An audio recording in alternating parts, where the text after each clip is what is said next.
Welcome to the Voice of the Nerd.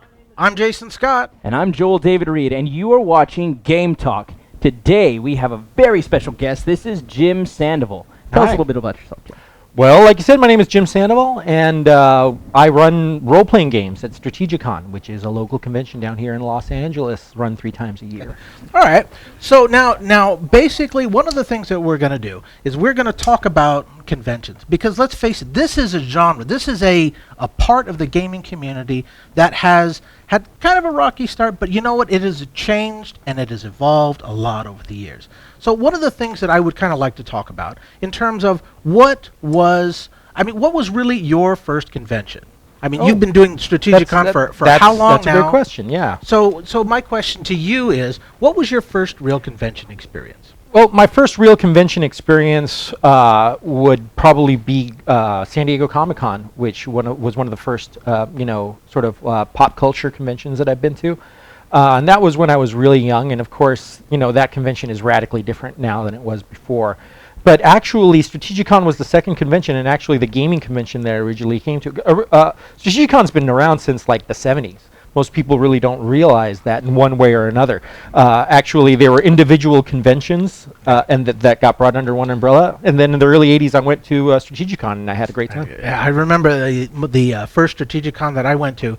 I think it was actually named. That was one of the ones that was actually named Strategicon. Yeah, in that respect. That's back in the day. Yeah, well, I'm kind of dating myself a little bit here, but the Strategicon that I went to,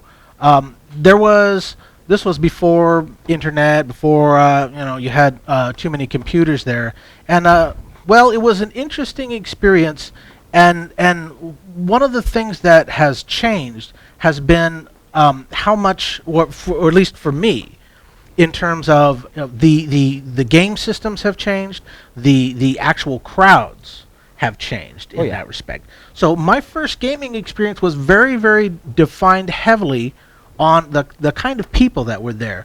In terms of you were able to make a lot of new friends, and meet some of the different people that were involved in the isn't that what the whole thing is about? When you have a convention over any kind of topic, whether you are talking, roofing, all the way over to gaming, there are conventions for everything. A lot of them tend to be trade conventions, and you would consider the larger conventions like Gen Con and Origins to be sort of trade conventions, in the fact that's where the industry goes to present their stuff. Yeah, but I put to you, though, that conventions, gaming conventions at least, are definitely unique in how they are structured and the purposes for which they are kind of put on. Well, yeah, it's a focused purpose. And actually, I really love the fact that you can have, at conventions, you have the camaraderie of, yes, you have the people who strictly play online MMOs, you have people who do tabletop role plays, you have board games, you have anything from chess to Overwatch now. What we like to call them is fiefdoms, because we have I'm what we call ourselves supervisors. I'm the supervisors for role-playing games there, and everybody has their own little fiefdom and their own little subgenre of the gaming hobby. But as I was saying before, the conventions are about community, and they're very much about people that are like-minded being able to go somewhere where they know there'll be no judgments, there'll be no there'll be nothing to distract them from the pure nature of their hobby and exploring their hobby with other people and finding other people. When you go to these conventions, whether it be Comic-Con or whatever you go to, the fabulous thing about it is that as soon as you walk in the door, you're amongst your people. Oh yeah, you're amongst friends. You're amongst your people, and that's very really important. Good feeling too. Exactly. It provides a comforting atmosphere. Right, and up until recently, when a lot of these hobbies were sort of marginalized in a lot of ways, sort of looked down upon, with the renaissance in gaming, that's rapidly changing.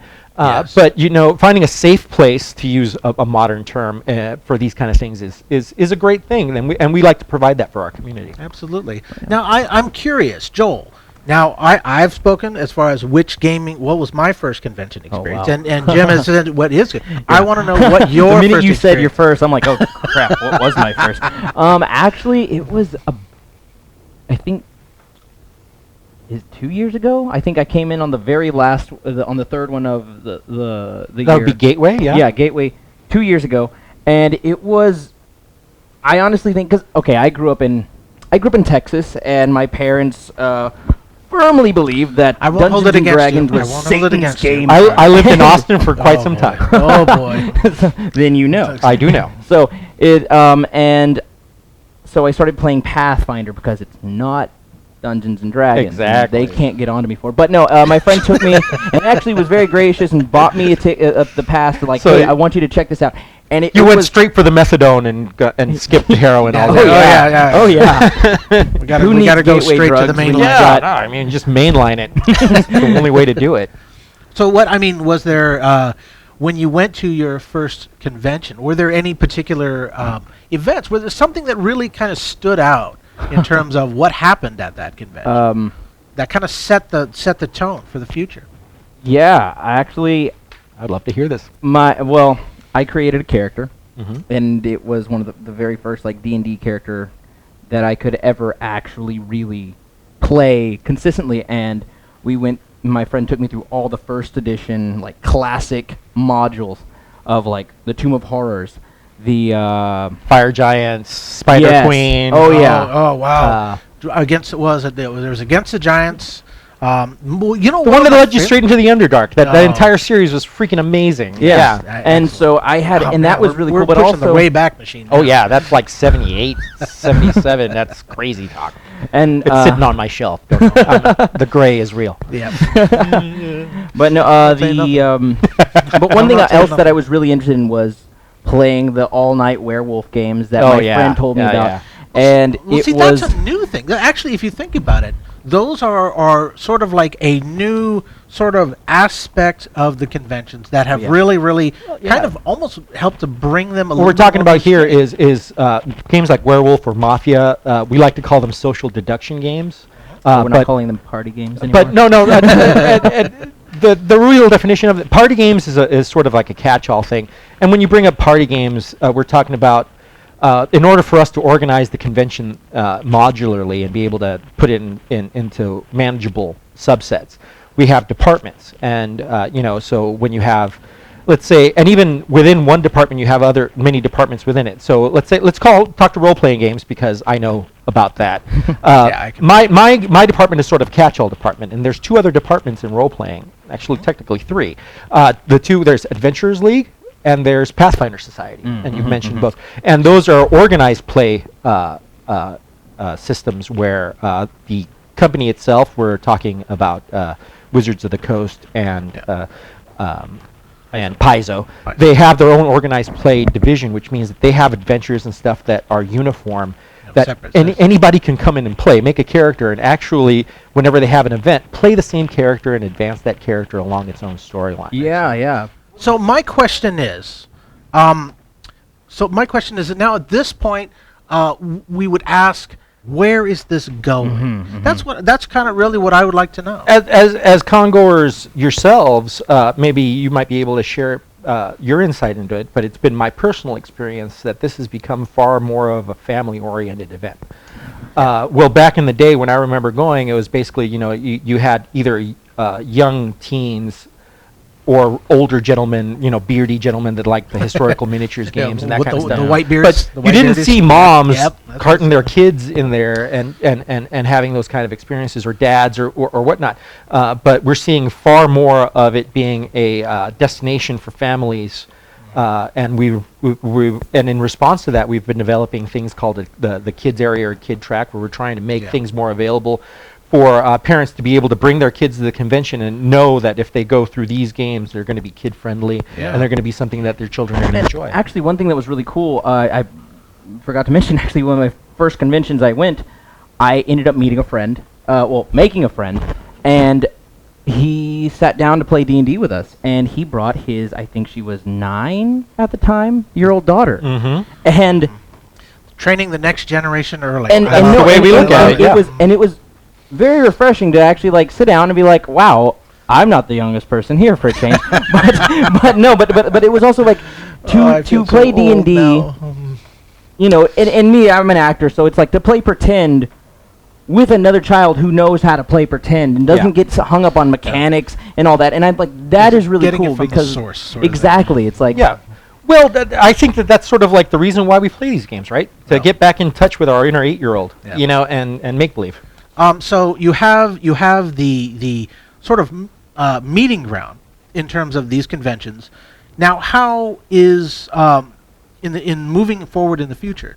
Now, how is the computer? How is the internet? How are these things going to influence Massively. And they already have. Future? If you ever go on Google Plus or Facebook and you just look up online role-playing conventions, and you'll find that people over Skype or Google Talk or whatever are actually playing role-playing games over the internet, and there are entire conventions that run completely virtually. There's actually no central platform. There's actually an entire convention that happens virtually. There are several actually. That's awesome. I mean, like, I thought it was just to the extent of, like, I know someone in our Dragonlance campaign was always, there was Mr. Computer Head there, and but that's the big giant head. Is that what you're saying? but like there's. I did not know there is an actual, like, virtual convention. There are several. There are several. There's one that basically only has women GMs. Men are free to play, but only women GMs. Really? Yeah, it is. It is absolutely fantastic. I've played in that several times. That is such a bender in terms of it really is. But the whole convention is gaming by women for women, and it's not exclusionary in the fact that in order you can participate, but you just can't be a GM. And I find it absolutely refreshing, and I've had nothing but a fantastic experience there. That's actually really cool. The Happy Jacks guys, which is another a gaming podcast, they have their own virtual convention that goes off of their forum.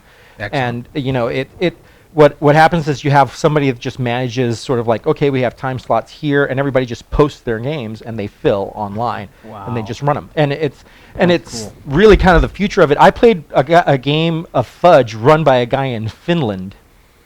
Nice. That had somebody from Norway, somebody from France, somebody from Michigan, myself, and then somebody from another part of the United States. I think the only real variance in that respect, I believe it was we had several players in like for instance in Seattle.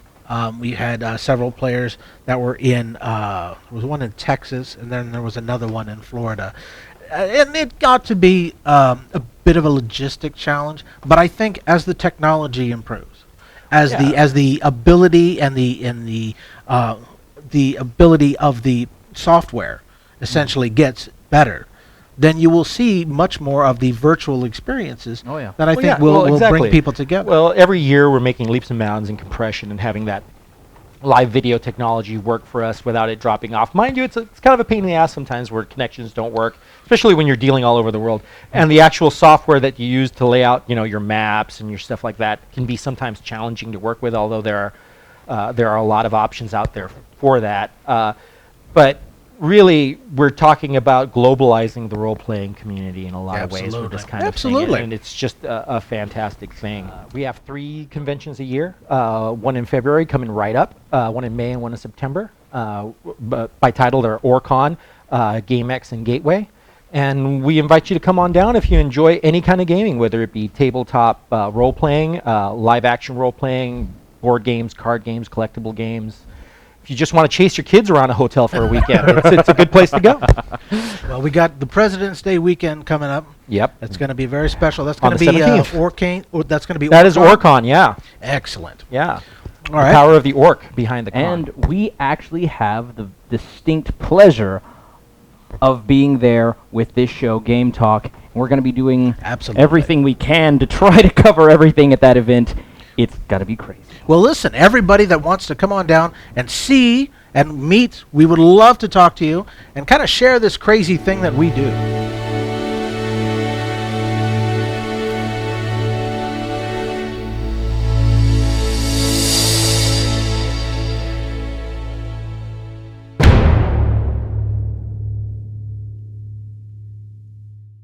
Hey, everyone.